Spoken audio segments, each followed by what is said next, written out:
I was in Hamilton 3 years ago in the same room. This was just in the wake of the war in Yugoslavia. And as you recall, many people, including people in progressive organizations, supported that war. In part, I think it had to do with a lack of understanding, but again, we were caught up in what we thought was a humanitarian war to liberate the Kosovars from the dictatorship of Slobodan Milosevic.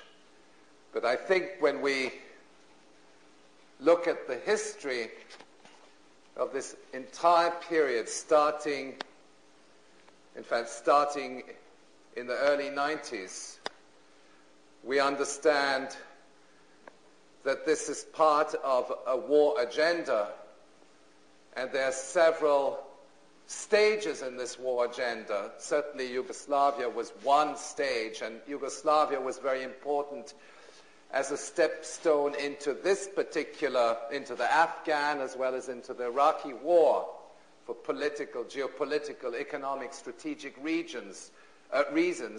We know also that the Balkans is an important corridor for pipelines, for transportation. It is the gateway into the Middle East. But if you look at national security documents, you realize that all these wars are part of the same design. They're part of the same, they emanate from the same military doctrine.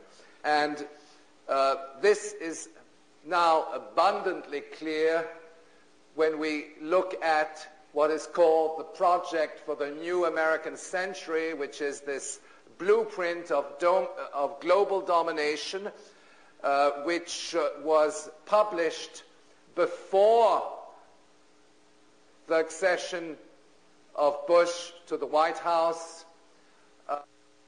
It is essentially a blueprint. It identifies the stages of this war.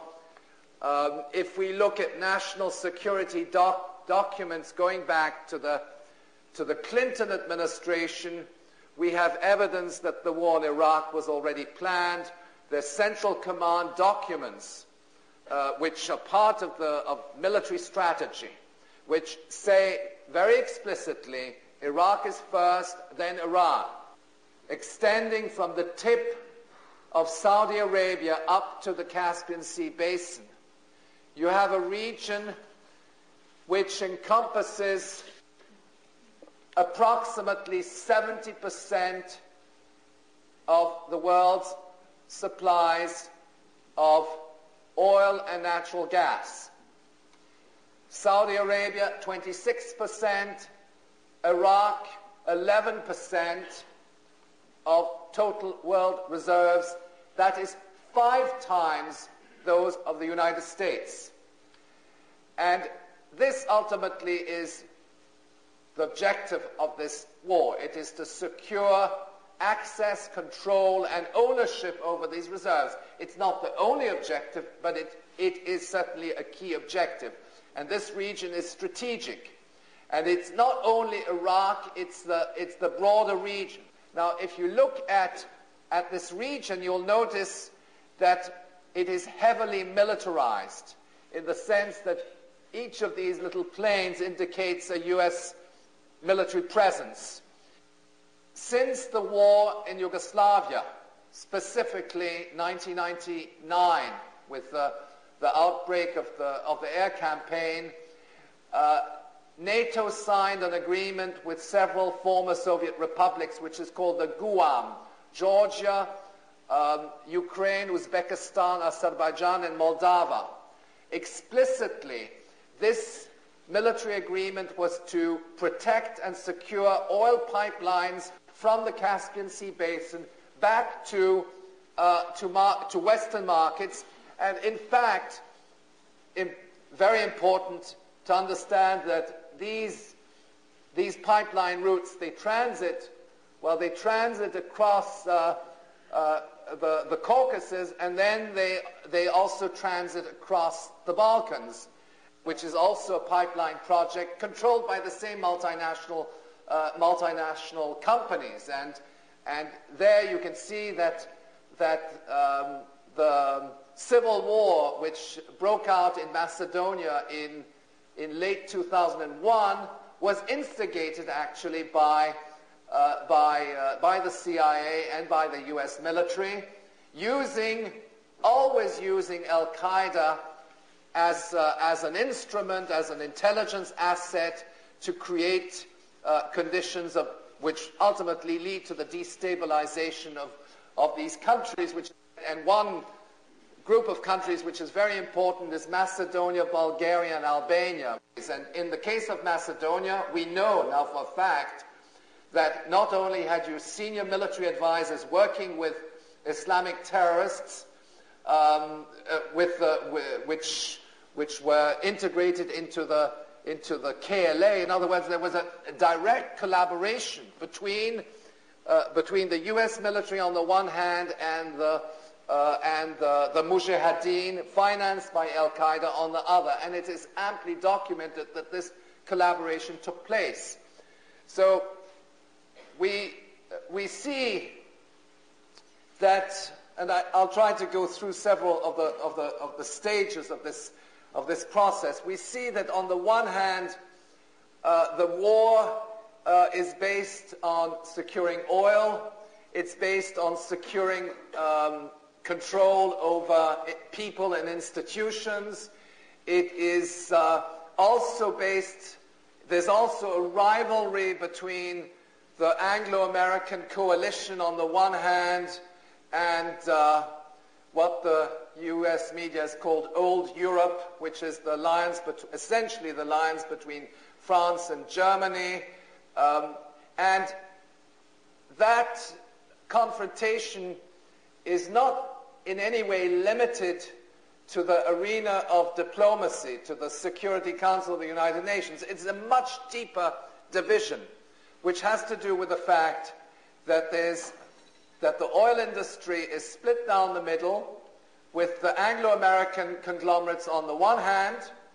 British Petroleum now is integrated into the U.S. oil industry with the merger of British Petroleum and Amoco. And then you have the giant Franco-Belgian conglomerate Total Fina Elf, which is competing for markets in this region, which is also supported by Germany. You have the Russian oil conglomerates. In other words, what we are looking at is a big divide. It's the confrontation between great powers in the areas of oil, but not exclusively. It is also in the military-industrial complex, where you have now an integration of British defense interests with those of the United States.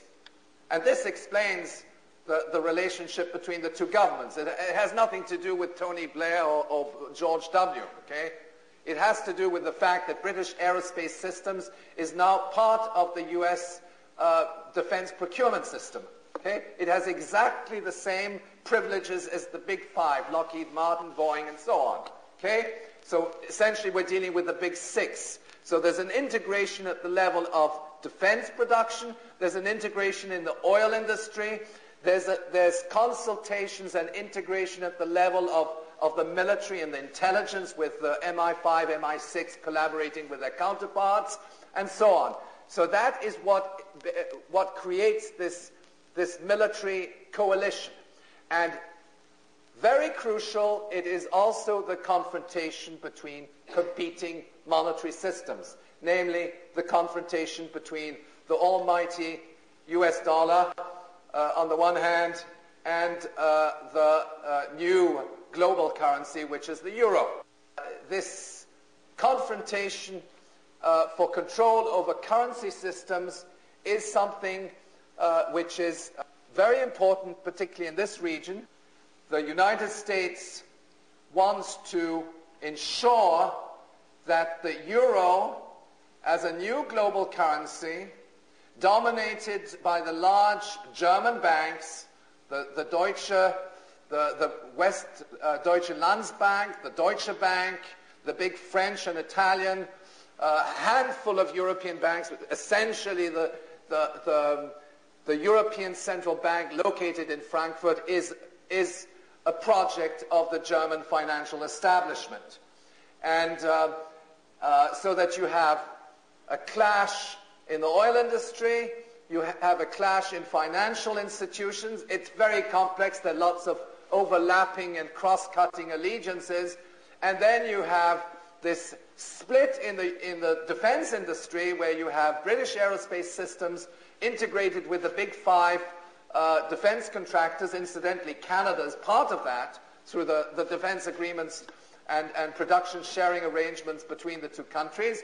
And then you have in Europe what is called the European Air Defense System Corporation, EADES, which is the integration of Aerospatiale Matra, the French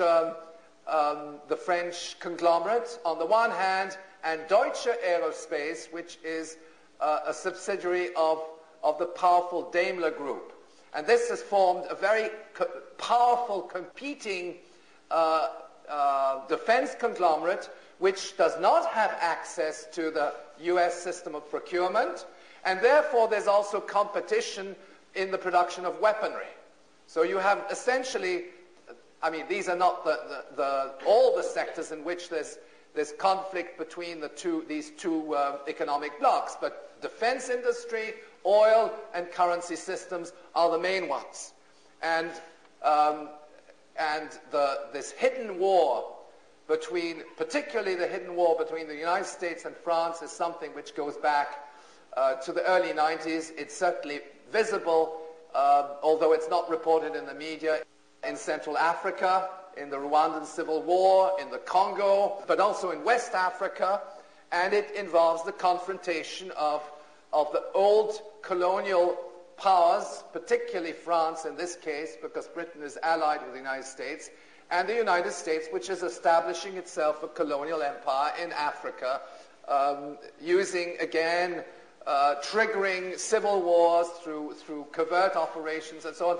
All these things have been documented and studied, but they're not well understood and they're not discussed in the newspapers. So that we are dealing with a blueprint for global economic, political domination. This region, as I mentioned, is strategic. Afghanistan has a border with China. Afghanistan is now heavily militarized. Several of the former Soviet republics bordering onto, because it borders onto China, China's western frontier. Similarly, in recent years, there's been a militarization of the South China Sea. The ultimate rogue enemies are China and Russia. It's no secret to anybody in the military intelligence community. In February of 2002, the United States issued what was called its Nuclear Posture Review. And the Nuclear Posture Review was a redefinition of its nuclear policy, and it says we are now going to use nuclear weapons on a preemptive basis to protect ourselves against the rogue enemies.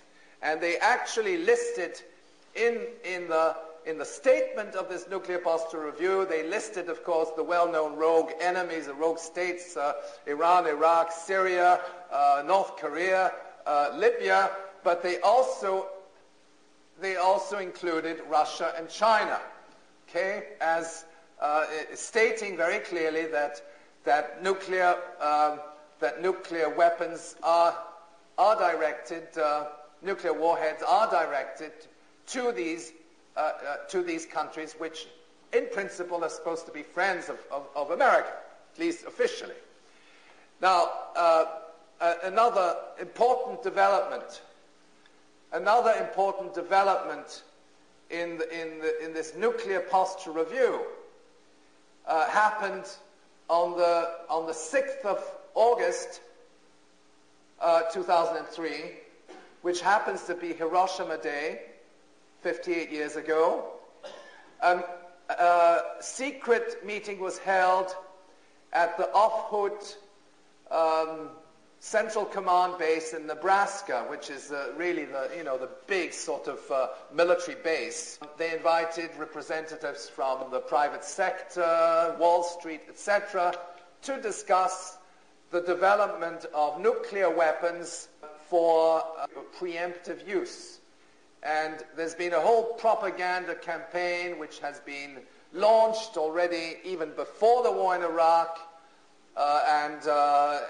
that the new generation of tactical nuclear weapons, the so-called mini-nukes, are harmless to civilians, etc., because the explosion is underground, etc. No discussion of radiation effects of these nuclear warheads.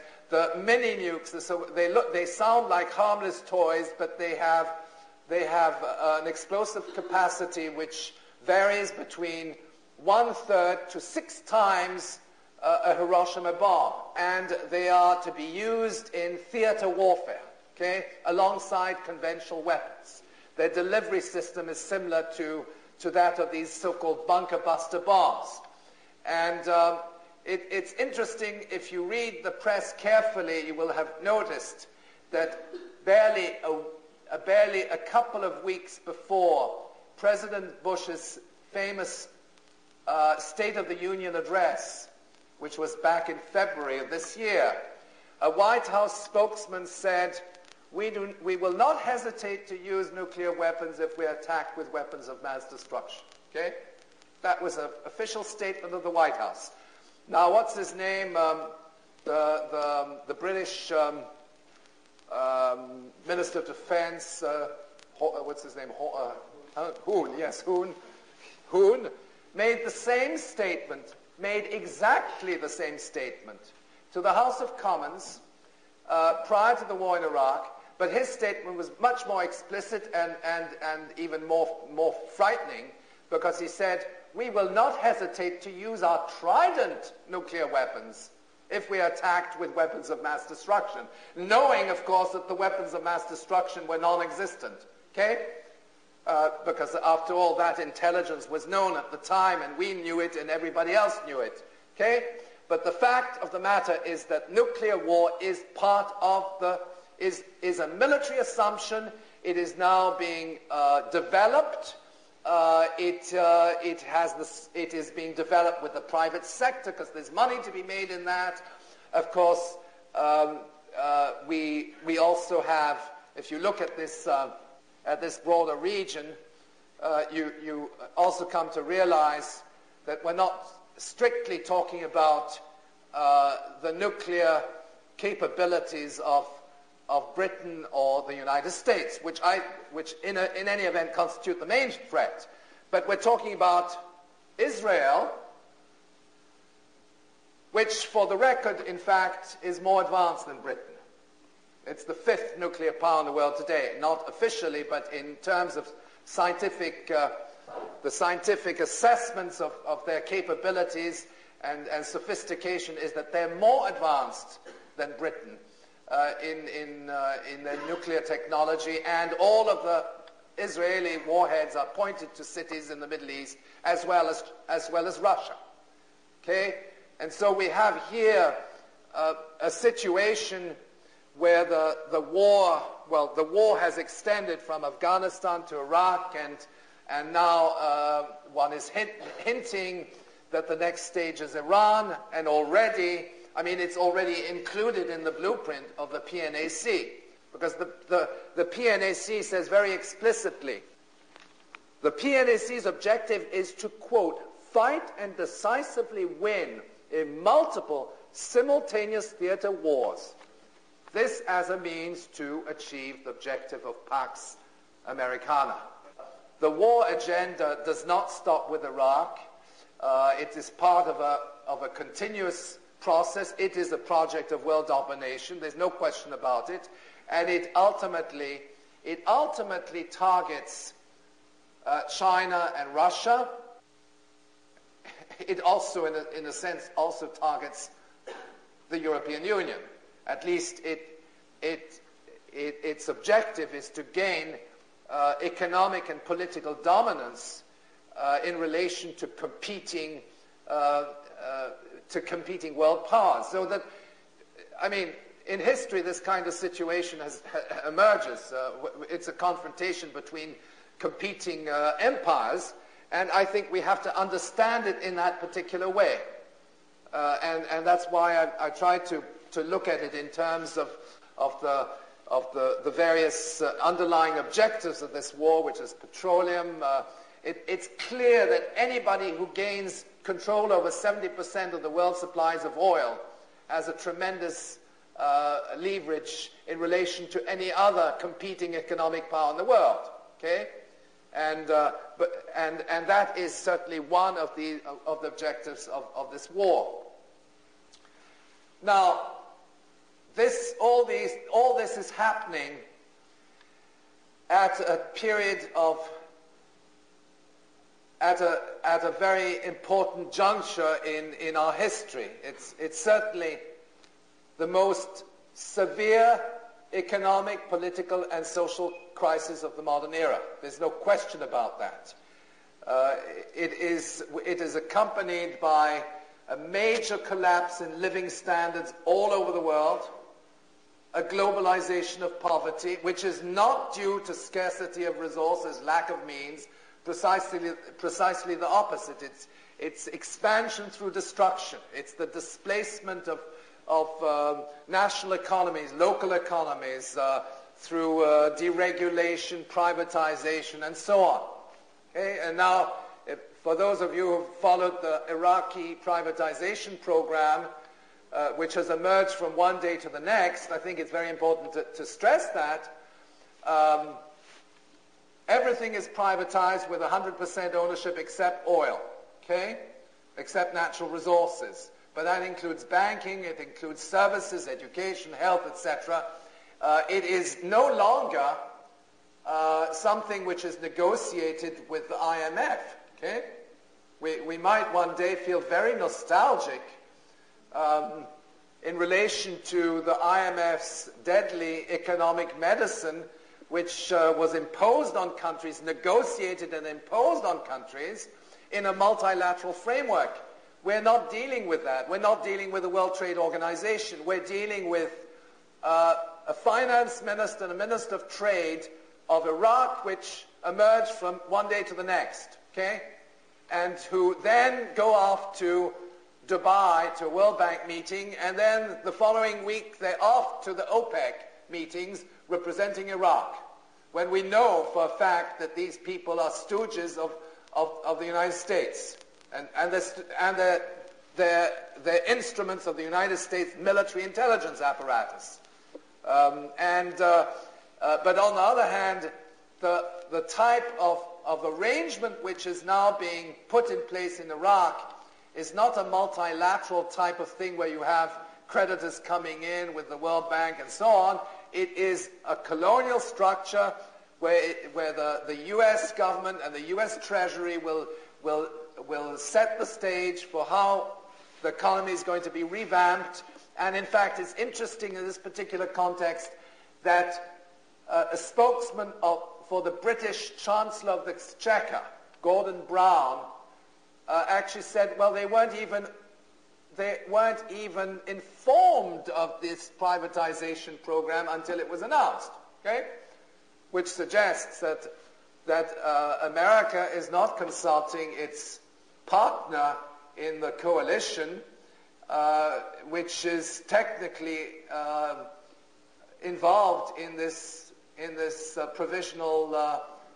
coalition provisional authority, the so-called CPA, which is the body which administers Iraq. And, it appears that Britain, in this case, was not informed.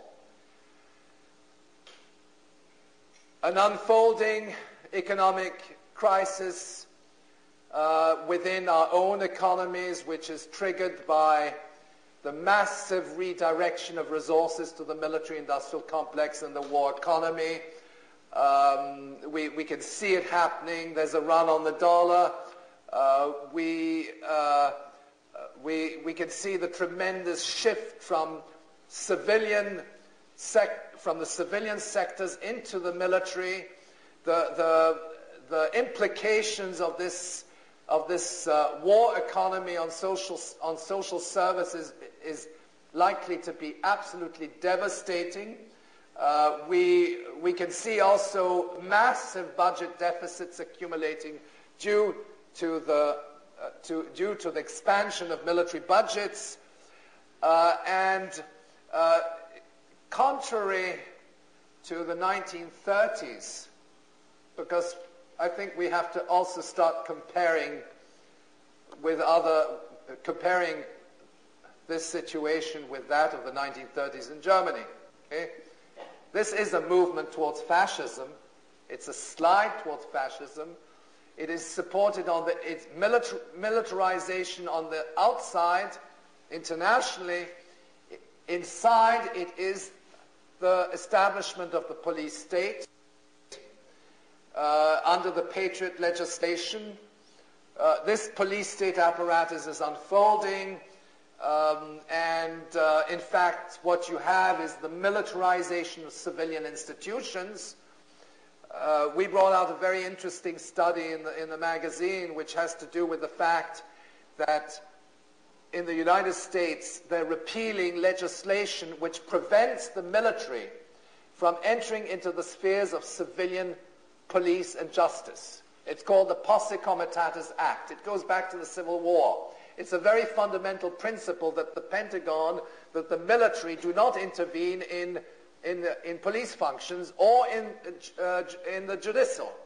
And what is happening is that this legislation is being repealed, and we are now seeing the militarization of civilian institutions. So that de facto we have a military government in the United States, let's face it, because George W. is not the person who is pulling the strings. His understanding of foreign policy is very limited.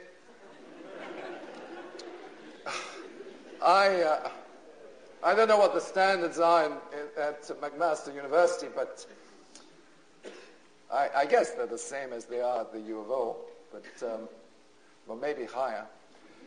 But in any event, George W. would not have made his honors BA in international affairs at any Canadian university with this kind of perspective.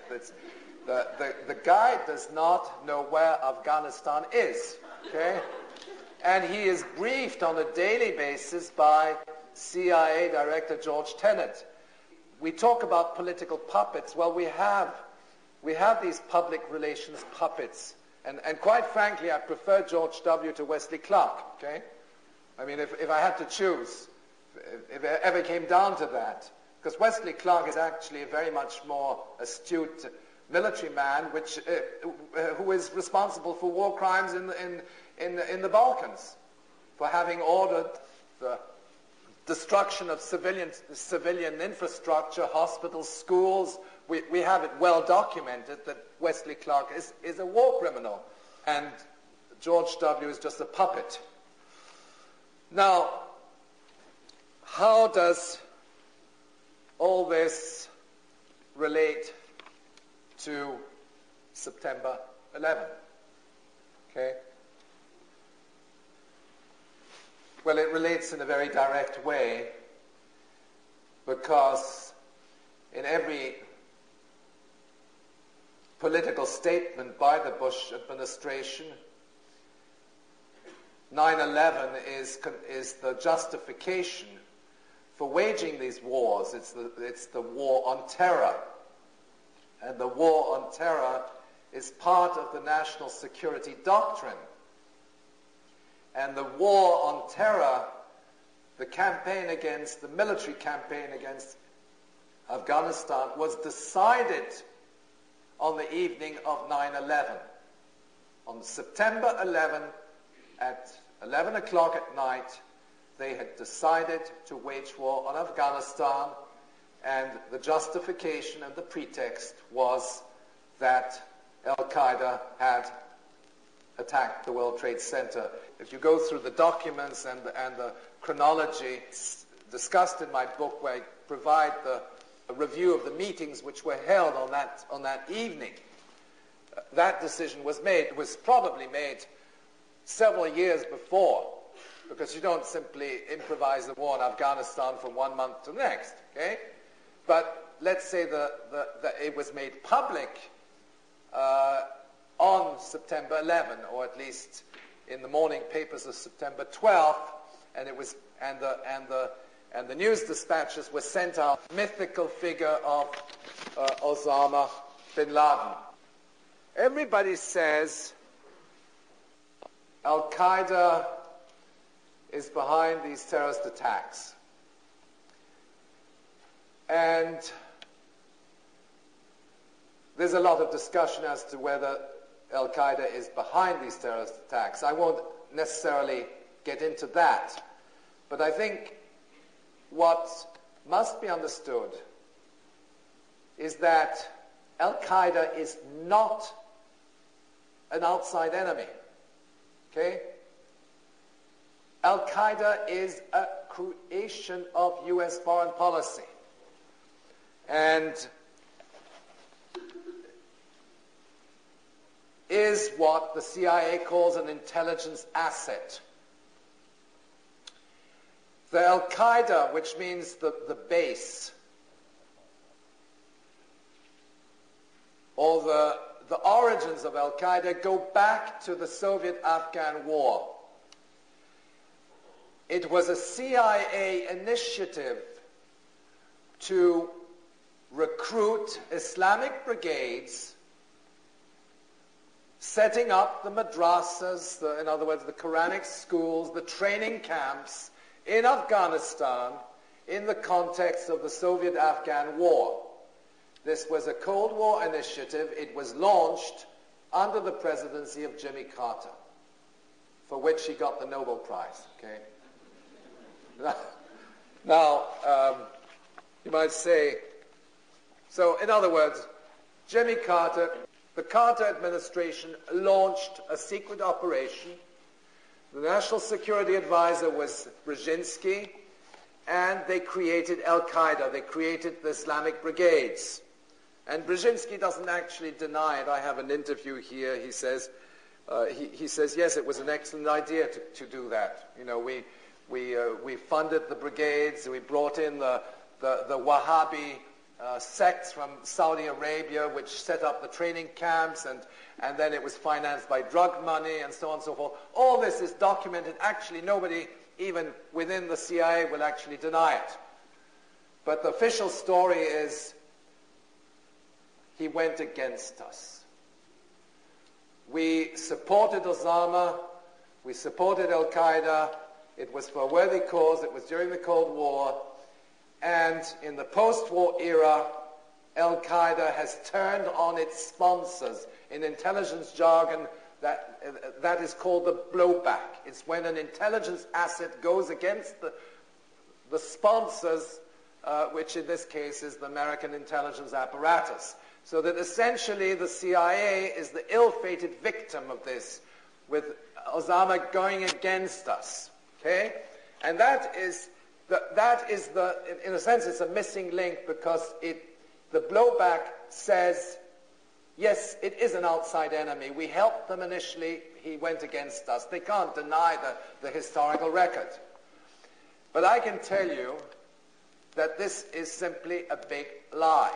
And it's not so much, I mean, the lie has got to be so big. It's not the question of whether there was foreknowledge, okay, of the 9/11 attacks. It has to do with the fact that Al-Qaeda is a creature of the CIA and has remained a creature of the CIA right up until the present. And that is simply not, it's not a question again of saying yes, maybe, okay? It is something which is so well documented from official sources. Now, I'm going to read you a quote, and I would like you to guess the source of this quote. Okay? It refers to the early to mid-90s in Bosnia-Herzegovina, where, as you know, Al-Qaeda was active in supporting the Bosnian Muslim army, bringing in mujahideen and weapons financed by various sources, but essentially this was part of Al-Qaeda.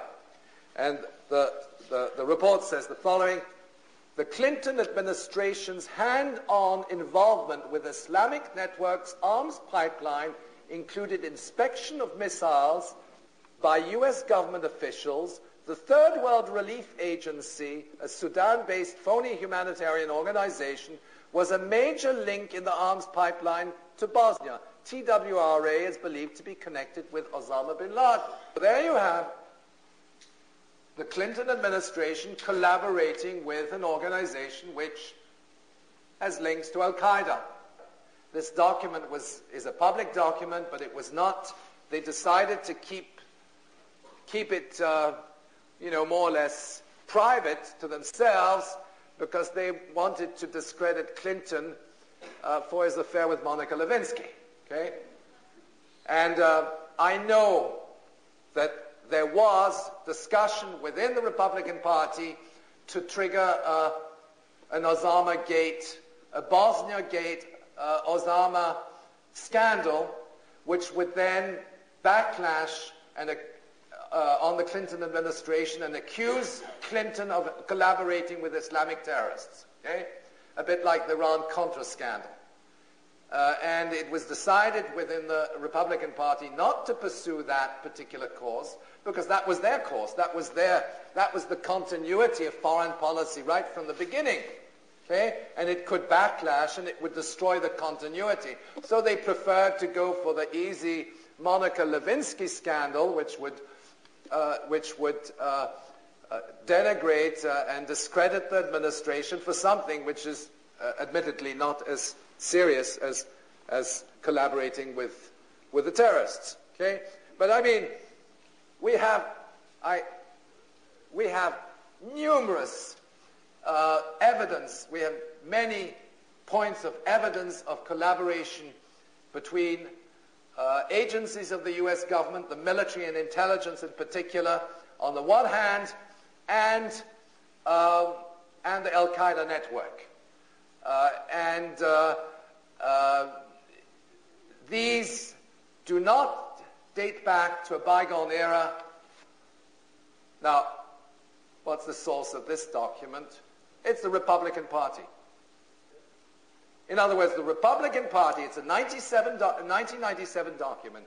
In 1997, the Republican Party was accusing the Clinton administration of collaborating with Al-Qaeda.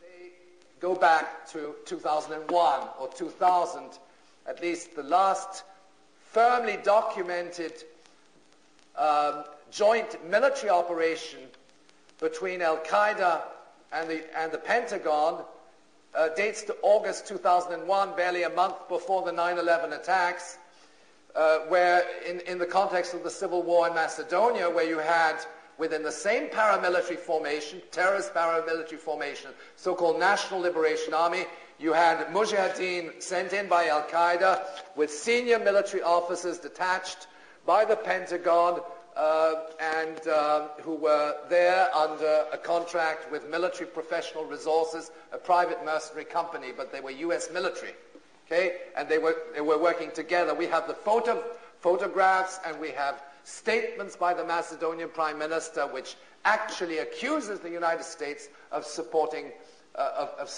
terrorism. And there's absolutely no doubt that these things took place, and we have congressional records and so on, okay? And in that process, and that's very important, it's outlined in the diagram, there is a long-standing historical relationship between Al-Qaeda and the Pakistan's Inter-Services Intelligence, the ISI. Now, the ISI was essentially the go-between in the operation launched in the early 80s, first under Carter, then under Reagan, several secret directives were issued, national security decision directives were issued under Reagan to provide support to the Islamic brigades, and it was done through Pakistan's inter-services intelligence, acting as a go-between. So that in a sense, Pakistan's inter-services intelligence has always acted in a sense as a subsidiary of the CIA. And that relationship, incidentally, was never severed. The relationship between Pakistan's ISI and the CIA has never been severed. And on the other hand, Pakistan's ISI continues to this date to support Islamic terrorist organizations in different parts of the Middle East and Southeast Asia, even in the western province of China, and they are doing this on behalf of their counterparts in the CIA. Okay, the ISI is leading these covert operations, terrorist organizations, in favor of terrorist organizations, and they're doing it while maintaining very close bilateral ties with their U.S. counterparts in Langley, namely the CIA. That background has to be understood. Now, we have reason to believe that Pakistan's ISI is part of the 9/11 conspiracy. And this is not, and at the same time, Pakistan's ISI has links to the CIA and to the Pentagon. In late September 2001, there was an FBI report to the effect that unnamed sources in Pakistan were financing the terrorists, Al-Qaeda. The relationship is documented by other sources, including the Council of Foreign Relations. But then that statement by the FBI was then later confirmed that the money transfers which were sent out of Pakistan by the ISI had been ordered by the head of the agency, General Mahmoud Ahmad. In other words, the FBI confirms that there was an undercover role whereby Pakistan's inter-services intelligence transferred money to the ringleader of the 9/11 attacks, Mohammed Atta. This came out in the press reports, and the report itself was commented on network television. And they speak in the FBI report of the money man, the mastermind, the financiers behind the terrorists. And in a subsequent report, the name of the head of Pakistan's inter-services intelligence is actually mentioned as him having given the order to transfer this money to the alleged terrorists of 9/11. The alleged money man was on an official visit to Washington at the time when these attacks occurred. So here you are. This is, so please understand a little bit the linkages. The FBI states, has a report which suggests that Pakistan's ISI and the head of Pakistan's ISI is the institutional architect and financier behind the terrorists. Okay? Yet the same individual which is identified in these reports, and there were several other reports, one of Indian intelligence,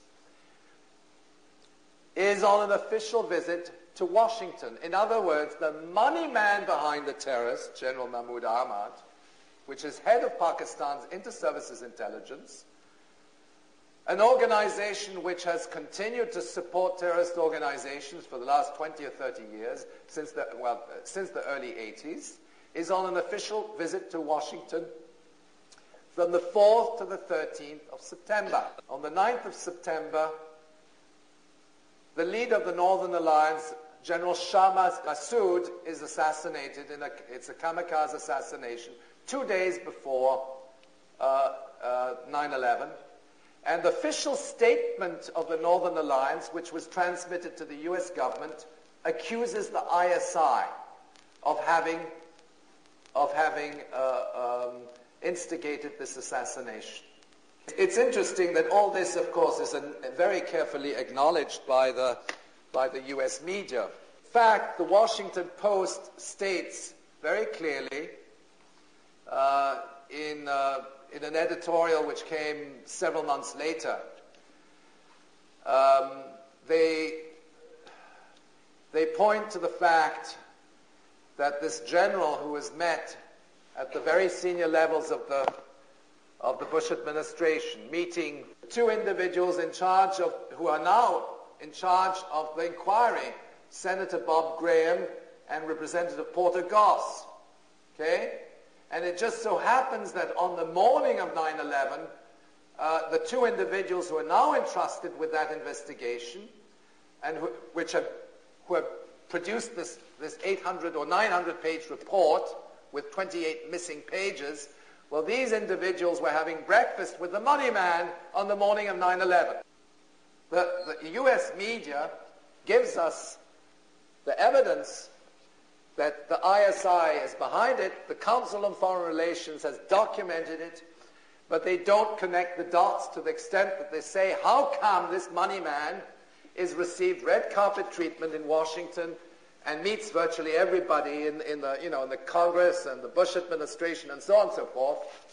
And then on the morning of the 12th, well, actually on two successive meetings, the 12th and the 13th, he meets Colin Powell and Richard Armitage, and he's invited into the State Department on the 13th to discuss the terms of Pakistan's cooperation in the war on terrorism.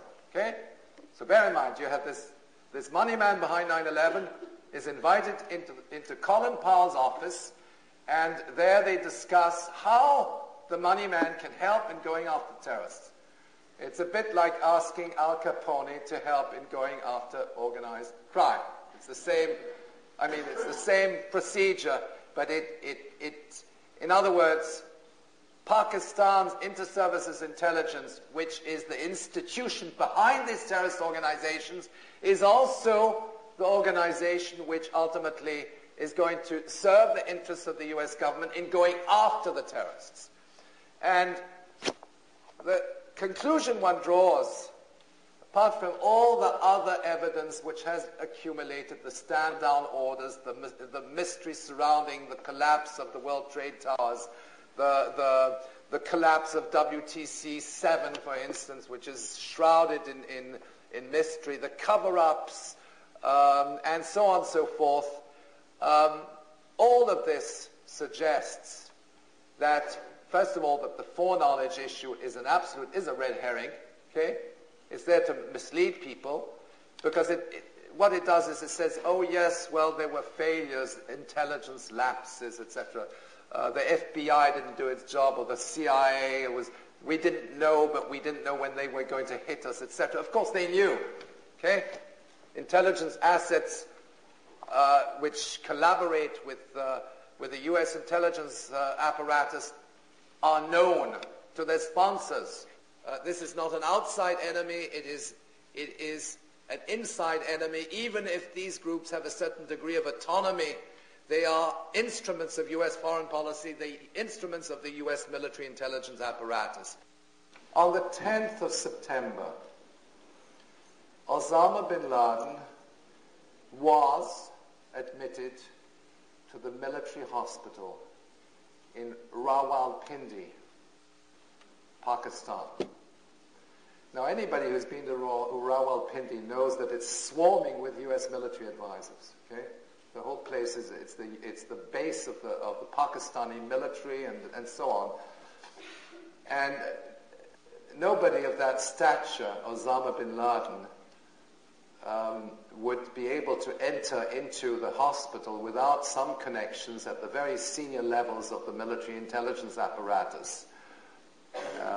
And of course, you can always claim the reward. Okay? Now, that piece of news, of course, very, very important because it refutes all the statements made by Donald Rumsfeld, who says, well, we don't know where he is. It's like looking for a needle in a stack of hay. You've heard that several times, right? Says, well, we don't know. Maybe he's in Afghanistan. We don't know where he is. Well, this report confirms, and I think it's a reliable report because it's my favorite anchorman, Dan Rather.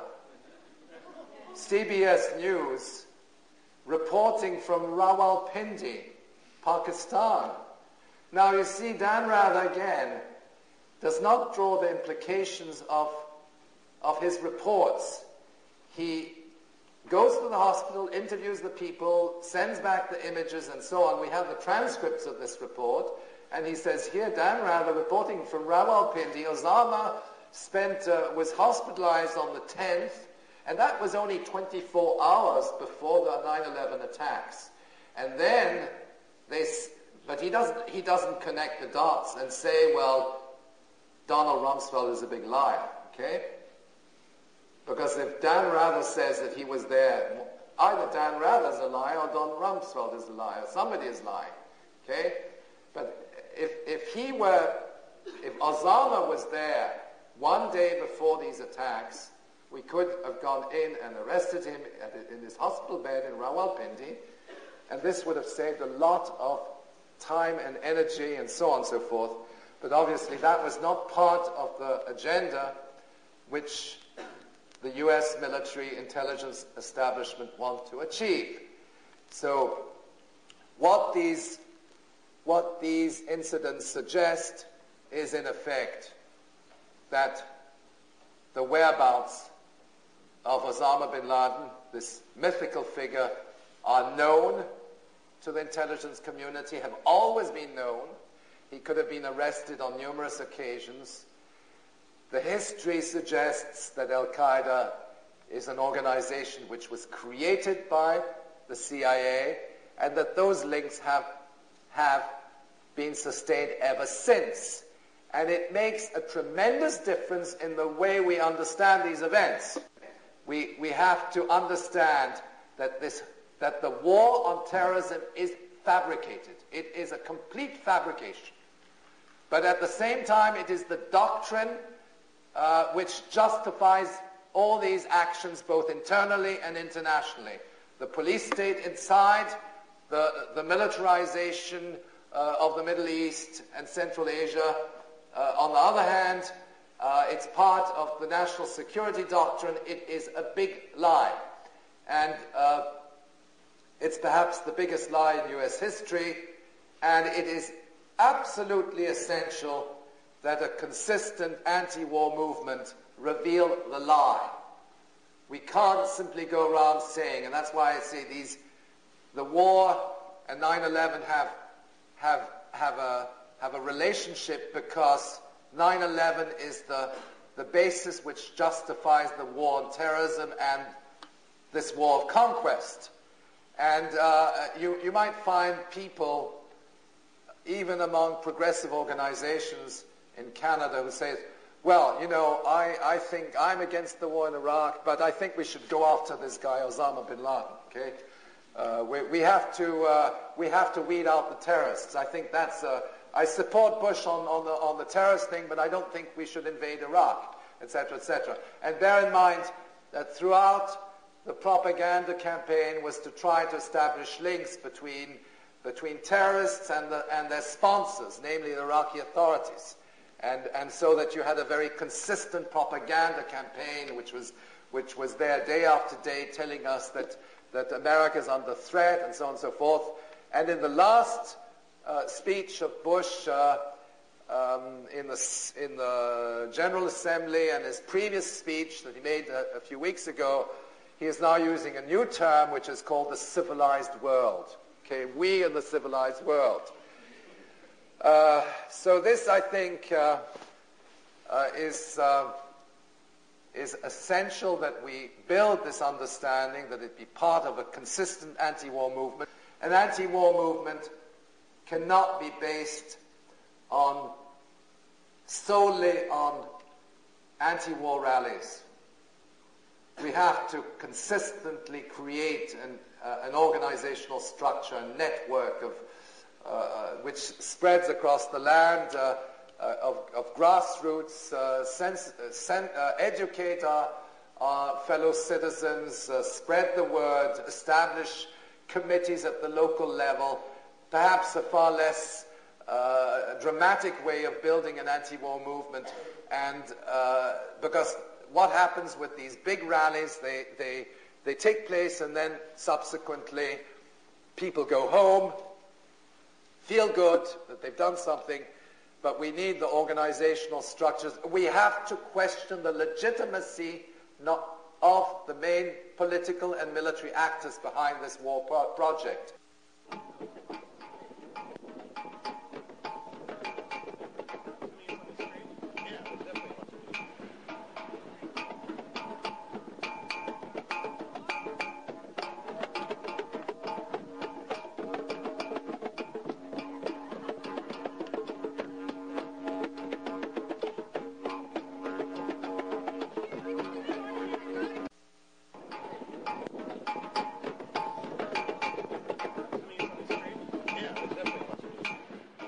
How do you see in the next 5 years and onwards that competition developing? I mean, who will ultimately win out, do you think, from your experience? This is a difficult question. The United States has a superior military power in relation to any other rival, with very sophisticated weaponry, some of which are not really even known to the public. We're talking about secret weapons programs, climatic, environmental warfare, the HARP program, new generation of nuclear weapons, Star Wars. In fact, I should say that Iraq was the first Star Wars because 60% of the missiles were sent using the GPS, the Global Positioning System, by satellite. Okay, they were launched from aircraft. They were launched from various locations, but they were teleguided by the satellites. So we're dealing with a tremendous advance of the United States in relation to any one of the other powers in the world today. So I think that's the first issue. The second is that the Anglo-American oil companies, in the wake of this war, whether we like it or not, they have established their control over 11% of the world's oil reserves, and they also, more or less, they have control over 36%, because that includes Saudi Arabia, and then if you add the Emirates to that, it's even more. But the issue is the following. Now, that oil is administered by the CPA, the Coalition Provisional Authority. Okay? It is not being privatized, and I think it's not being privatized for very precise reasons, because the U.S. military wants to maintain control over those oil resources. And they can then hand it out to whoever they want. But they are still maintaining the control over Iraqi's oil wealth, and they have an upper edge in relation to the other competing global powers in the world today. Could you comment on what you think Saddam Hussein's role in all of this? Well, first of all, Saddam Hussein was initially installed by the United States, going back to the early periods. He was very much supported by the U.S. The weapons of so-called weapons of mass destruction were delivered by U.S. and German corporations. We've documented that in our magazine. He received U.S. military aid in the context of the Iran-Iraq War, which preceded the first Gulf War. The links between Saddam Hussein and 9/11, there are no links. I mean, the media, the U.S. media, have attempted to create the illusion that Osama bin Laden is working with Saddam and Saddam is protecting bin Laden, etc., etc. There's absolutely no foundation to those statements. On the contrary, there's a lot of evidence, as I've suggested here, that the links are between Osama and the Bush administration. Okay, if there are links, documented links, we have links between Colin Powell and Al-Qaeda, very precise links. Okay, I can get into that. We have links between the Bush family and the bin Laden family, their financial business ties. We have links between Thomas Keane, the head of the 9/11 Commission, and Osama bin Laden, because Thomas Keane, who's former governor of New Jersey and who heads the 9/11 Commission, who's responsible for shedding light on Al-Qaeda, happens to be a former business partner of the brother-in-law of Osama bin Laden. Okay? And I can go on and on and on, okay, of the links between members of the Bush administration and the bin Ladens and so on and so forth, both in the realm of financial relations, but also in the arena of these covert CIA operations. The links between Saddam Hussein and Al-Qaeda have been fabricated, and ironically, they're fabricated by the same people who actually use Al-Qaeda as an intelligence asset. There's only one Israeli who was killed. I think there was a messaging service in Israel called Boingo, where two people were reported to be warned 2 hours prior to the attack. There's I think Victor Petrovsky, who was formerly in the Israeli intelligence Mossad, and he said that they have a history of getting people to attack their enemies by means of deception, which was done in Libya when Reagan was induced to attack Libya after information was planted by the Mossad. I mean, is this another angle that you've taken any Well, that report that you're referring to, this messaging service, is correct.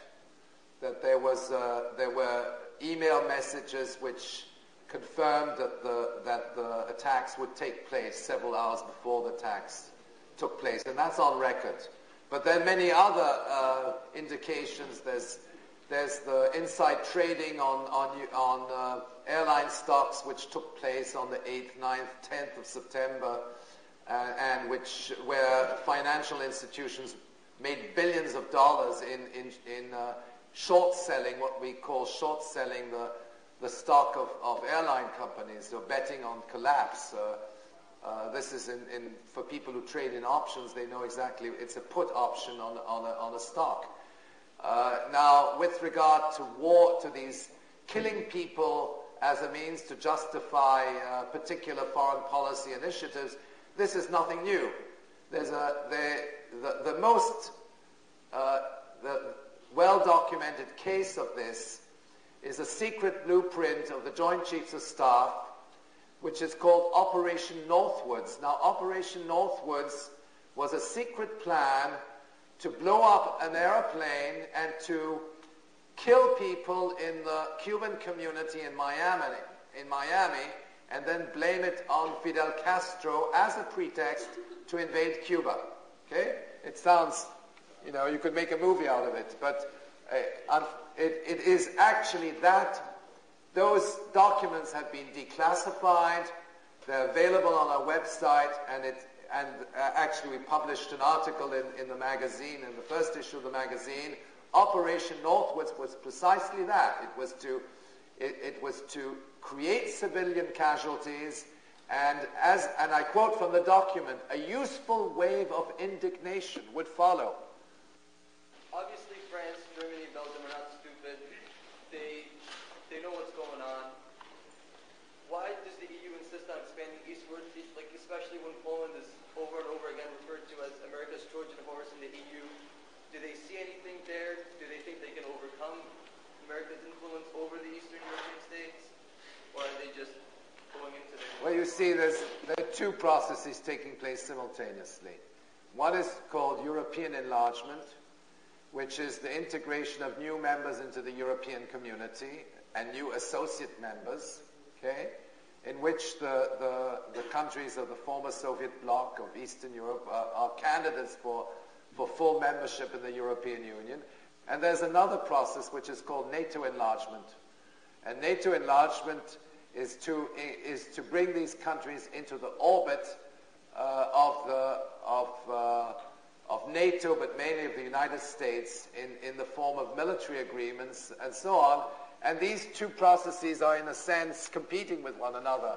I still think that Poland is really it's in the back door of Germany. It's not possible for the United States necessarily to establish itself in Poland, or let's say the Czech Republic, or the Slovak Republic, for that matter. The Balkans is a different matter.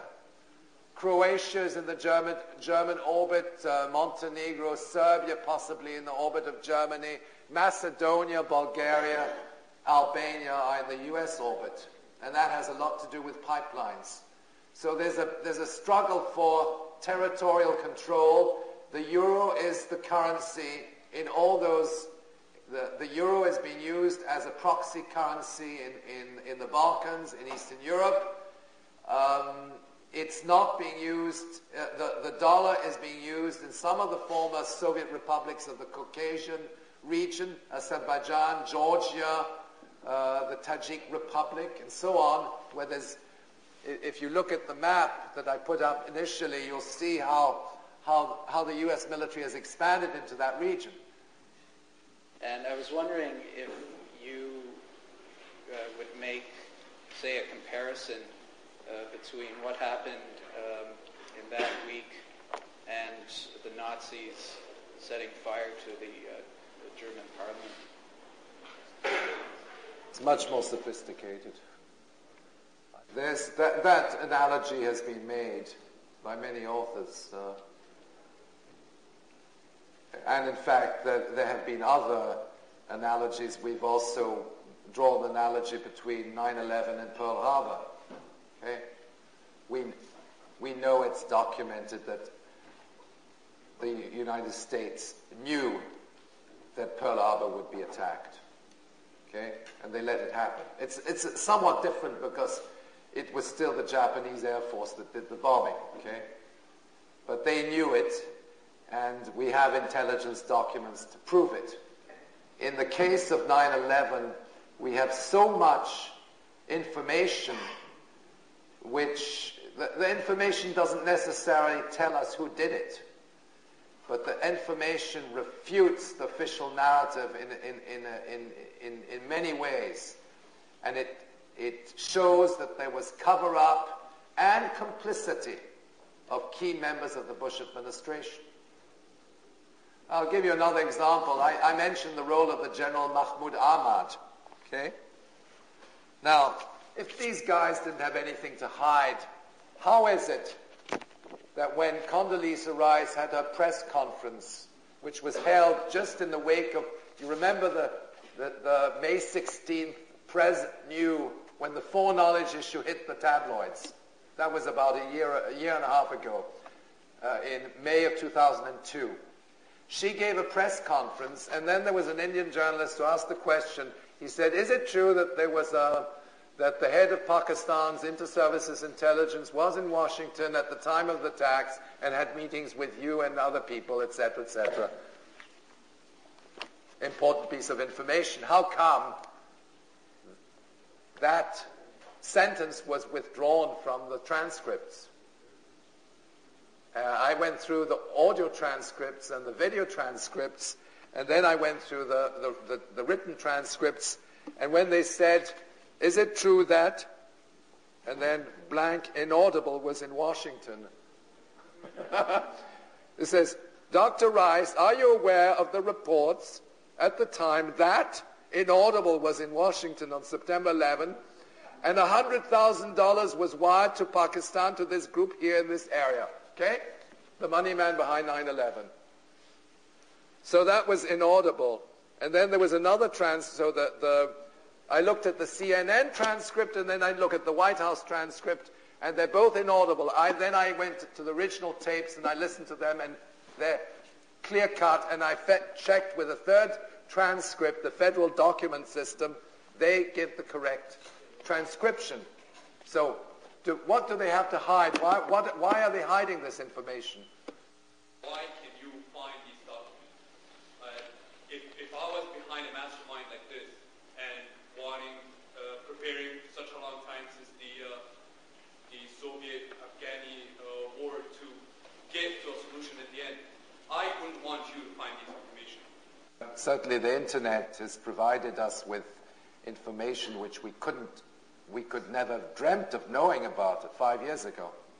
We'd have to go and spend a lifetime in libraries and doing interviews and so on. It would be impossible to get all this information and to patch it together. But then I think the reason is that most people who go on the internet don't do this kind of work. They go and, it's for entertainment or whatever, okay? And they don't scan 2,000 newspapers, okay?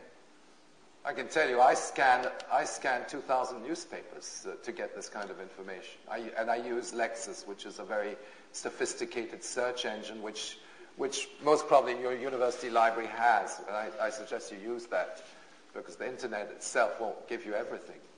But you can find this information. It's there.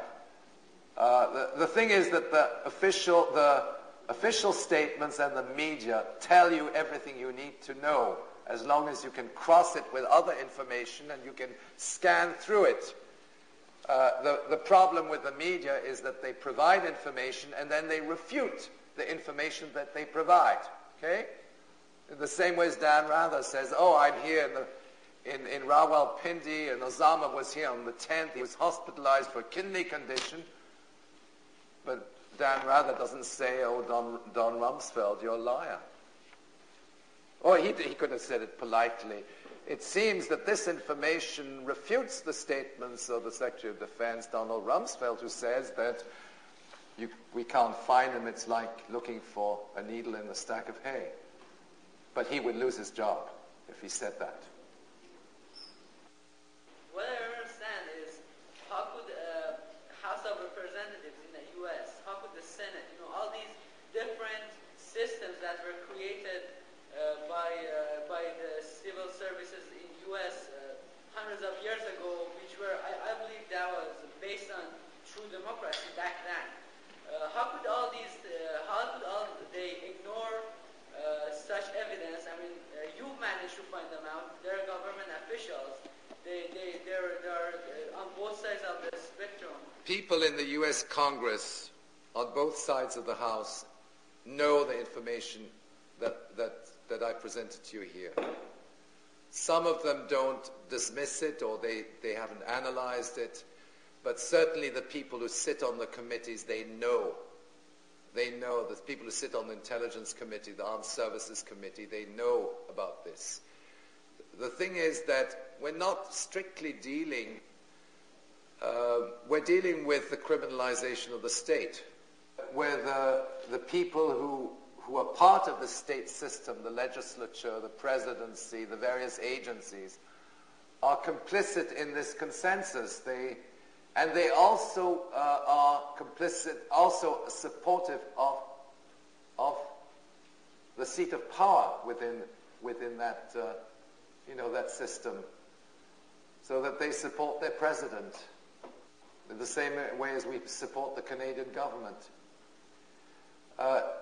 However, I think that this situation is possible because the information does not trickle down to the broader public in a way which would significantly change their point of view. I mean, people in the United States are very uneducated. 60% of the population in America believe that Saddam Hussein was responsible for 9/11. Okay, even though the press said otherwise. Okay, so the propaganda apparatus is so strong that it drowns this kind of information. But I tell you who is responsible and who is complicit. It's the media. And it's the CBC as well. It's it's Radio Canada. I know that from my own personal experience because I've been approached by journalists, and journalists are very often very honest people, and they say, "Oh yes, I'd like to do an interview," and then 2 hours before they call up and say it's been cancelled. George Bush has insinuated, because they said that they found some evidence of weapons, of nuclear weapons being developed by Iran, etc., which is also a big fabrication, that they're going to invade Iran. They have plans already ongoing to invade Iran. Okay? Now, whether they will actually do it or not, that's another matter. And they're not in a very good situation right now to open another war theater. Okay? They also have plans to invade North Korea. Okay? Now, maybe those plans are on standby. I'm not trying to suggest that this war is inevitable. Otherwise, I wouldn't be here. Okay? The war is something we can reverse the tide. And the only way to reverse the tide is to question the legitimacy of the system of the project which is behind these war preparations. And that's not simply Bush, okay? It's not Bush. Bush is a figurehead. It's much more fundamental. It has to do with the whole economic, political structures of this system. It has to do with capitalism as we know it. And I'm not saying that in an ideological sense, but who is behind the Bush administration, the big defense contractors building nuclear weapons, the big banks, Wall Street, Citigroup, the big pharmaceutical companies, or the big agribusiness companies, which are also involved in destroying agriculture all over the world through genetically modified seeds, and so on. It's much broader than that, but again, and when you start looking at the state system, it's not simply the criminalization. I mean, it's not simply a set of individuals, the neocons. It's a much broader complicity, which includes the Democrats. Okay, it certainly includes the Democrats, and they're on these committees together. They share they're buddy with the Republicans, and the 9/11 Commission is a joint I'm talking about the joint inquiry. It's Porter Goss and Bob Graham. Bob Graham is a Democrat. The other guy is a Republican. And they're involved in a cover-up operation. So it's the legitimacy of the entire system which is at stake. And we cannot simply reverse the tide by unseating one or other of these rulers. But it's the first step, no doubt. To undermine a propaganda campaign, you have to have a strategy you have to sensitize, inform, educate the broader public on these issues. In other words, and that is not simply done. It's something which has to be done at the grassroots. It has to be done through networking. It's the kind of work which is similar to what what we do when we have an election campaign. We go door to door. We set up committees in our workplaces, in our churches, at the parish level, in neighborhoods, if we belong to a trade union, we do it in the trade union. If we belong to an NGO, we try to raise it and discuss it at that level. There are many municipalities in America which are bringing these issues to the municipal council, for instance. So what I'm saying is that those initiatives have to emerge, and they have to emerge in a cohesive way. We have to also beware of organizations which appear to be progressive and anti-war, but which ultimately demobilize a meaningful anti-war agenda. Okay? I mean, you saw Michael Moore's statement. I mean, with all due respect, I think he's a great guy. But when he says that Wesley Clark is his, is his hero, I mean, there's something really wrong there. Okay? Because he said, "Oh yeah, Bush, you're a liar. Okay, your time is over." If you remember his speech at the Academy Awards. But now he's backing Wesley Clark. Okay? And lots of people in America who believe in the anti-war movement, they think that the Democrats is an alternative. It's not. So it's the entire system which has to be thrown out. And how do you do that? You don't do it through mass rallies. You do it through building up a movement at the grassroots level, which then spreads across the land and which becomes, and you deconstruct this propaganda campaign. You show that the leaders are liars, because the lie is the truth is the greatest enemy of the state. Okay? The truth is what is going to destroy these people. Because they're telling us, they are telling us that nuclear weapons is a means to go after Osama bin Laden. Okay? They are trying to justify nuclear weapons as an instrument of defense. Can you imagine? Now, very few media have actually analyzed this new doctrine. When I see what you say happening in the civilized society, I feel afraid for us who belong to the non-civilized society. I can see 400 years ago, the civilized society coming in my continent, taking people into slavery. Now I'm thinking that the civilized society again will come if we continue to discover petrol, diamond on my continent. I feel really very scared, because not just the leaders who are talking lies. I can see the population continuing to elect those same leaders. And I'm saying, who is the civilized society? Is it the whole community, or is it Bush and his 5-10 people around him? Civilized world. This term is used as a propaganda instrument. It's there to justify. But civilized world. In fact, the British Empire used this same term when they went, and the French as well, okay, when they went into Central Africa.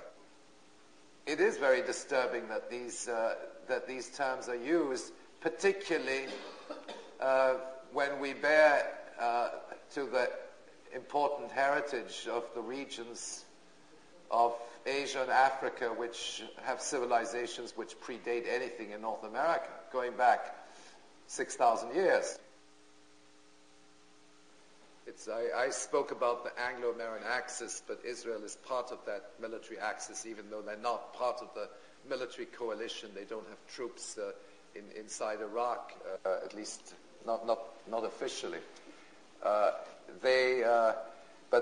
again, there are various features of Israeli policy which are tied into the Iraqi question, the project of a grand Israel, the extension of Israel colonization into Mesopotamia, the establishment of pipeline routes, of water pipelines, which would then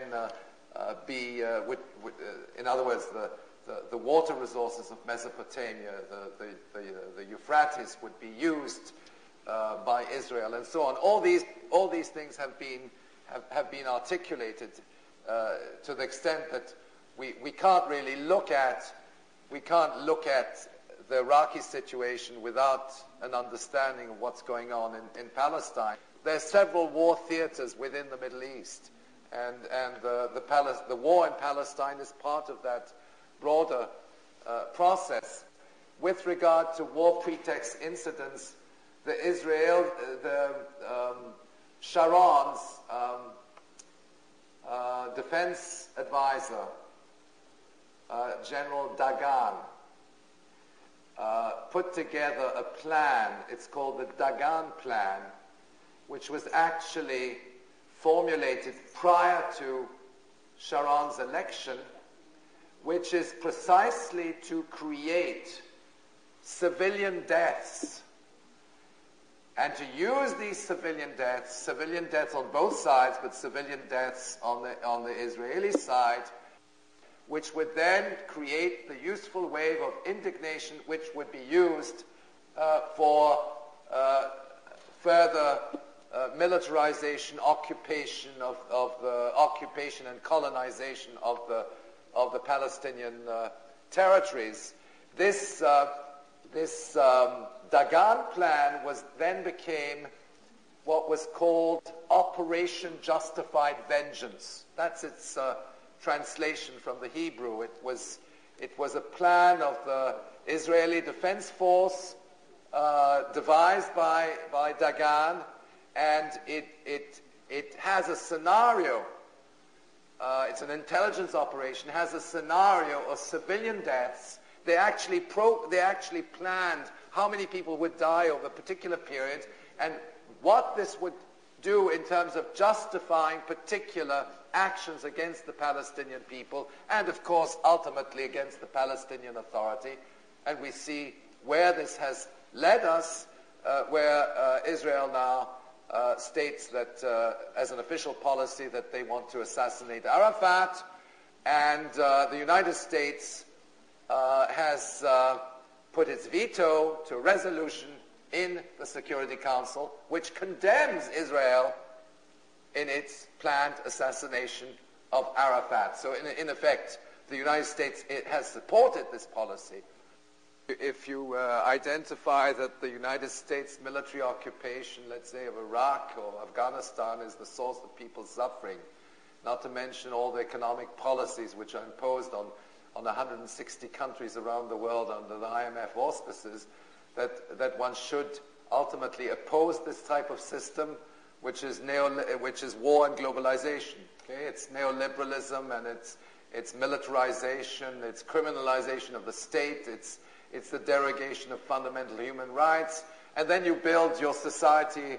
You don't resist against this system by proposing some abstract paradigm. Okay, you build it through a movement which ultimately deconstructs and rebuilds.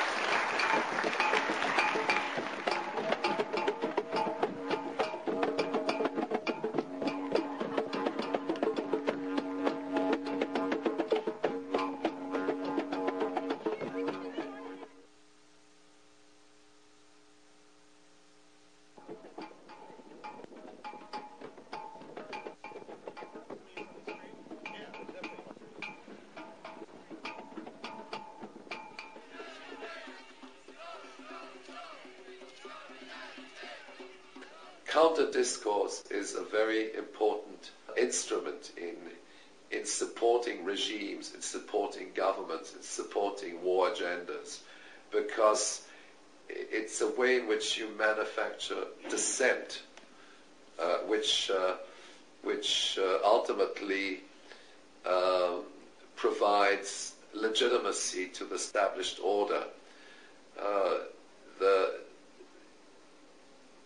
The manufacturing of dissent means that people express their dissent and their resentment, whether it's against the war or whether it's against globalization, in a particular stylized way, and the boundaries of dissent are already established.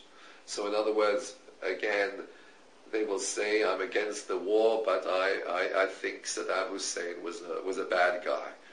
And that's a form of dissent which ultimately reinforces the system rather than weakens it.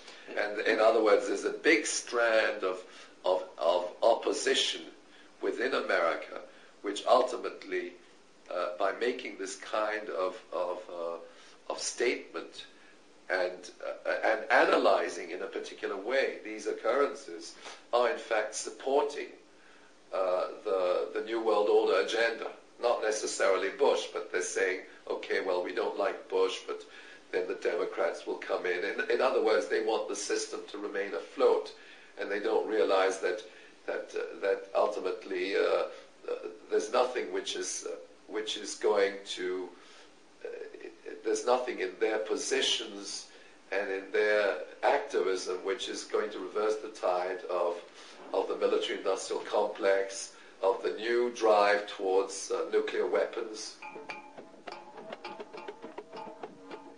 This system is increasingly characterized by very centralized corporate control. Eventually the agenda, and that's the corporate agenda, is to privatize all forms of state-supported social activities. Massive redirection of resources from civilian activities into the production of weapons and all the concurrent activities which support the war agenda.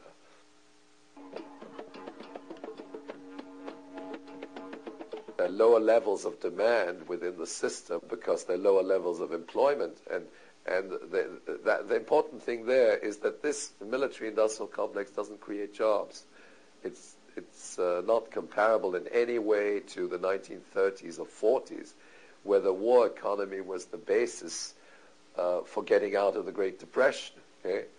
This war economy does not create jobs other than the young people who are recruited to go and fight in the Middle East. But it does not, it's highly capital intensive. It's not a big assembly line where thousands or tens of thousands of people are being hired and where jobs are created, so that we cannot expect that the war economy will generate new jobs, which will then allow other sectors of the economy to progress. It's quite the opposite. Prisons are being used to assemble goods, to produce commodities, and of course, it's in a sense it's an appendage of the cheap labor economy. But you see, there's another aspect when you get into the international dimensions of this economic crisis, is that what is sustaining the U.S. Consumer goods industries today is the fact that a large percentage of what we actually consume on a day-to-day basis is produced in China, Bangladesh, Mexico, Indonesia. In other words, in countries where the wages are 30, 40, 50 times lower than in the United States.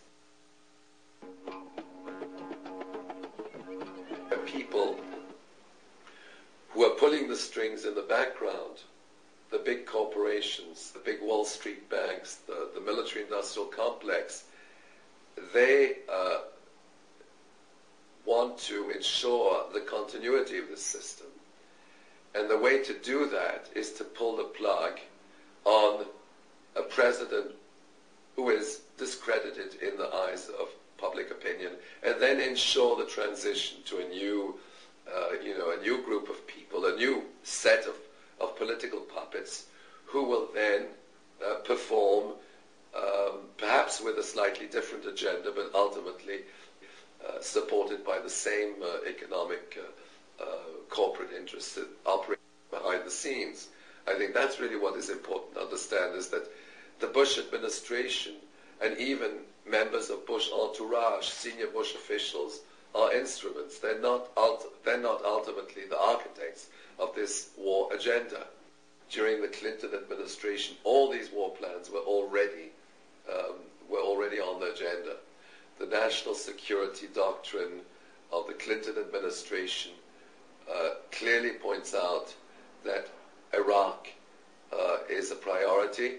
There are even documents of Central Command which say Iraq first and then Iran, and that the objective is to secure control over oil in that region. It's not an issue of a narrow group of advisors, the so-called neocons, in the Pentagon and the State Department. It's a much broader process where particular groups of officials may come to rotate from one administration to the next, so as to ensure the U.S. Agenda of sequential theater wars, which is outlined in the PNAC. There's ample evidence to suggest that the Bush administration, senior officials within the Bush administration, were involved in acts of complicity and camouflage with regard to the events of 9/11. And this is not simply a question of foreknowledge. It's the fact that the CIA has supported Al-Qaeda, that Al-Qaeda is an intelligence asset, that Al-Qaeda has performed on behalf of United States covert operations in different parts of the world.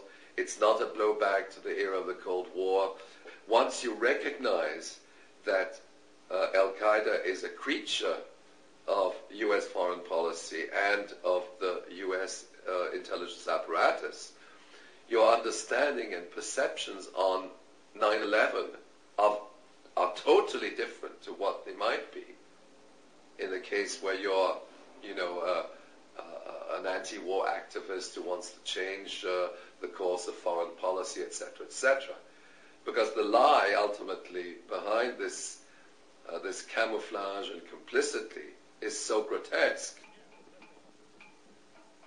I'm not suggesting necessarily that the Bush administration ordered the destruction of the World Trade Center, but if the Bush administration is saying that Al-Qaeda is behind it and that Al-Qaeda is a threat to America, while at the same time we have evidence that Al-Qaeda is collaborating with U.S. government agencies in covert operations in the Balkans, and that this happened, barely a few months before 9/11, that we have evidence that Pakistan's inter-services intelligence, its military intelligence, supports the terrorists and supports these terrorist organizations, and that's corroborated by the Council on Foreign Relations. If that is true on the one hand, and if on the other hand, that this same organization, Pakistan's ISI, has close bilateral relations with the CIA, with State Department, I'm talking at the very, very senior levels, then there's something fundamentally fishy on these links. Go beneath the surface, you then realize that in fact Osama bin Laden is a creature of the U.S. intelligence apparatus. His whereabouts are known. Al-Qaeda has collaborated with the U.S. military and intelligence and continues to collaborate. When you start looking into, let's say, the Bali bombing, and then you realize that the Bali bombing is conducted by a group which was trained in CIA camps in Afghanistan, that it has close links to Indonesian intelligence, and that Indonesian intelligence has close links to the CIA, well, then you say, well, there's something fishy there as well. These are things which people have to take cognizance of, because they are the tools of an anti-war movement. An anti-war movement is not simply one of expressing anti-war sentiment, of saying, I'm against the war. An anti-war movement is to disarm the main political and military actors behind the war agenda. It's to deconstruct them. It's to remove their legitimacy in the eyes of public opinion. A large segment of the anti-war movement actually supports the assumptions of the Bush administration regarding 9/11, to the fact that Al-Qaeda is a threat to the security of America, and that the war on terrorism is a valid objective of U.S. foreign policy. Of course, that weakens the anti-war movement, because you have a large segment of people who say, yes, I'm against the war, but I do support our administration in the war on terrorism, as if the two things were disconnected. And the issue is that the war on terrorism is the justification for conducting the war.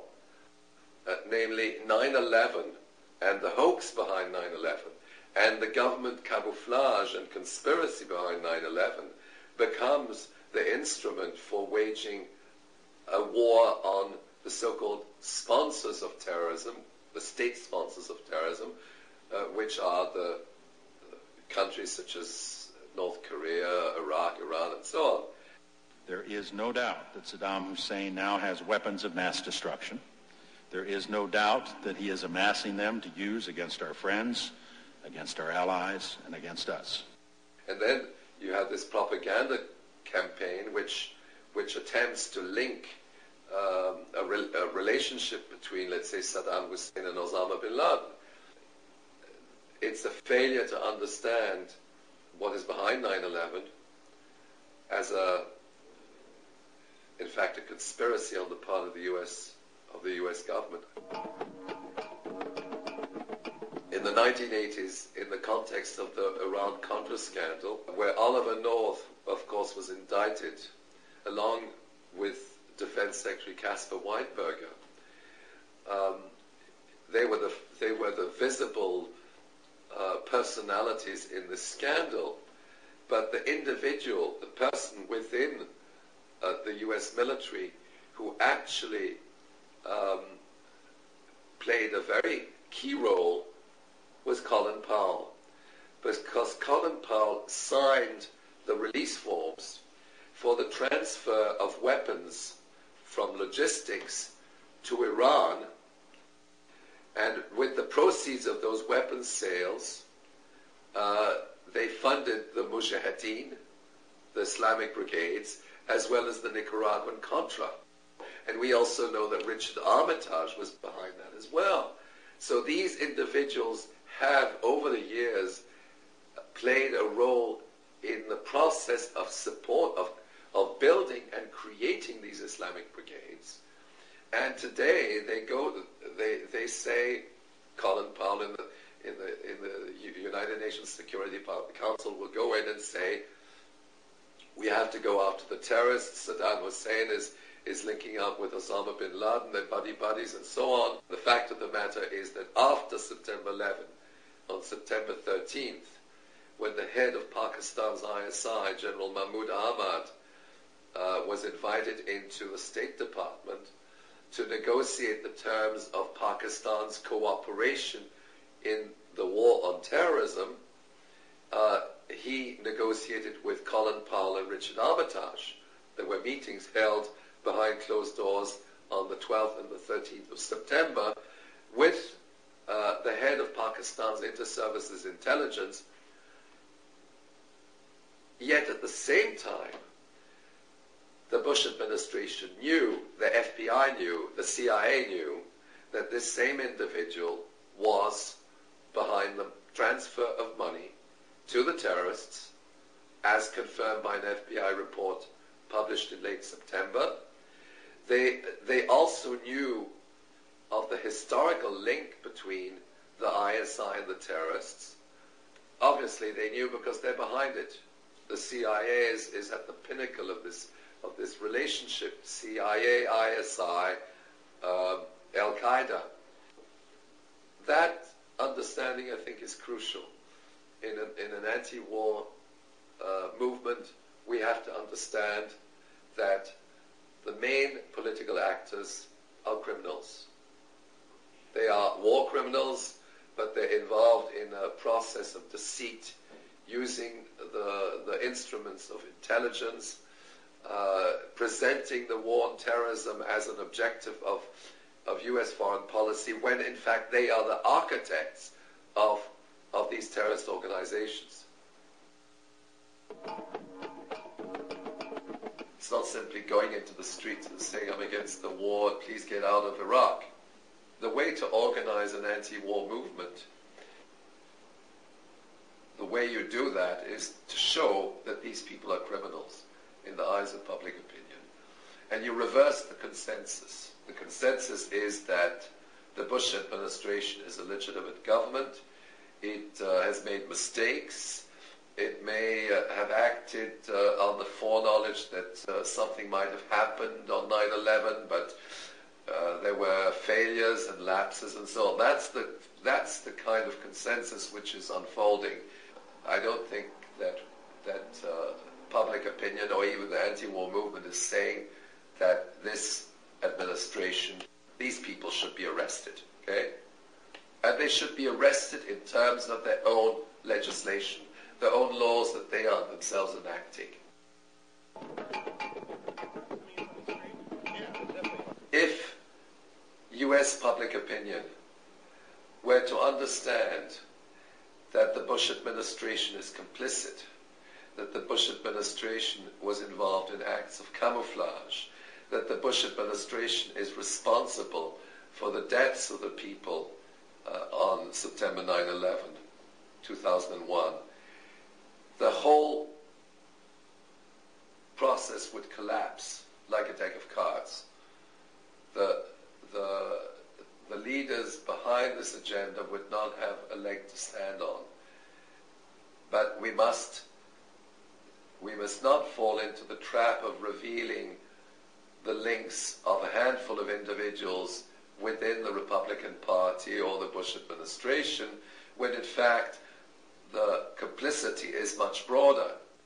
So the fact that successive administrations, Clinton, Bush, have supported Al-Qaeda, that this is on record, should constitute the basis for leading an anti-war movement, which will then discredit the leaders to the extent that meaningful changes can occur in the fabric of U.S. society, the fabric of the state apparatus, in the role of the corporations. An anti-war movement has to be coupled with an anti-globalization movement. We're not dealing with separate processes. We have to understand that dollarization, free trade as defined by the World Trade Organization or under the Free Trade Area of America's project, is part of this broader agenda of military conquest. As far as the FTAA is concerned, there's a concurrent and parallel military cooperation agreement between 28 countries of the hemisphere, which, in a sense, is being negotiated alongside the FTAA. It's important to understand the FTAA is part of the national security agenda, and Mr. Zulik, who is responsible as trade negotiator for the Bush administration, is himself a member of the national security team.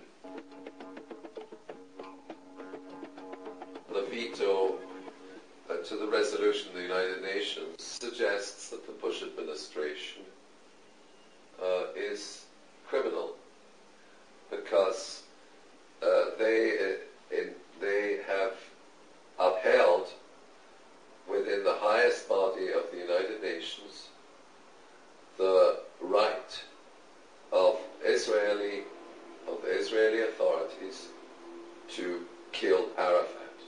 So they have endorsed within the UN framework the idea of political assassination, that if you don't like a political leader, you kill him. This decision of the United States in the United Nations Security Council to veto a resolution which condemns the assassination or the proposed assassination of Yasser Arafat ultimately grants legitimacy to Ariel Sharon. It's in fact the green light that he can go ahead and do it. Okay, he can go ahead and kill Arafat, and the United States will support him.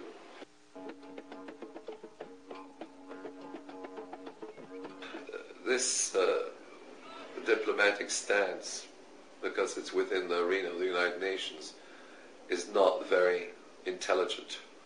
Okay, perhaps a democratic administration might have proceeded otherwise. Okay, in other words, they might say, well, let's get rid of Arafat, but we don't need to make it public.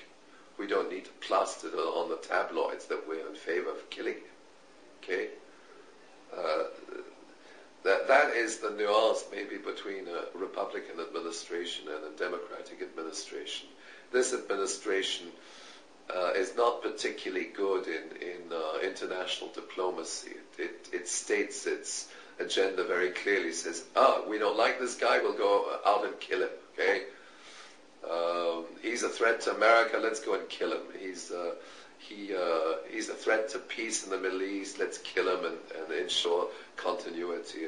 Under Clinton administration, they would have said, yes, we support Chairman Arafat, and then they send in the CIA, and the CIA kills him off. What I'm trying to say is that this administration on the surface looks really bad because it advertises how bad it is to public opinion, and it makes the statement within the United Nations. But I don't think the choice is to have, if we go in for regime rotation in America and we get a new government, and the new government is not quite as explicit in terms of its plans to assassinate heads of state that they don't like or leaders that they don't like, well, that we've actually achieved something in the realm of progress or humanity. The loyal opposition is in fact not an opposition, because the loyal opposition is committed ultimately to maintaining the status quo with regard to the American system of government and the American corporate agenda. It doesn't question the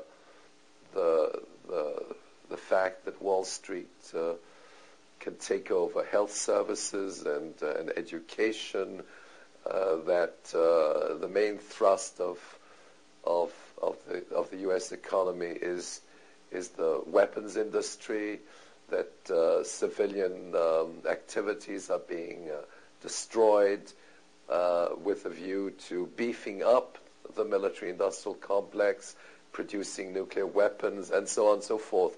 It doesn't ultimately get to the core of the American system of government and the American economic social system, or American capitalism. And I think that's the main weakness of this anti-war agenda. It doesn't disarm the system. It doesn't create the basis for disarming the system. It is also very much based on dramatic one-day public events, big rallies. So on a particular day, everybody goes to the streets, and it's a ritual in a sense. They go to the streets, and the objective of the organizers is to maximize the number of people who are out there. The objective is not necessarily to disarm the war agenda. Okay, and I think what we have to do is certainly continue with major public events, but build local level committees which spread across America in neighborhoods, in parishes, in workplaces, that these will then constitute the basis of a genuine opposition where alternatives are debated, where the war agenda is debated, where the legitimacy of the system is discussed, where information is transmitted. We have to weaken the propaganda apparatus. We have to have a system of alternative information which will inform our fellow citizens as to what is happening in the world, because when they read newspapers or when they look at television, they get a particular stylized version of events which never questions the legitimacy of the main political and military actors. It constitutes the basis for at least reversing the tide and disarming the war agenda.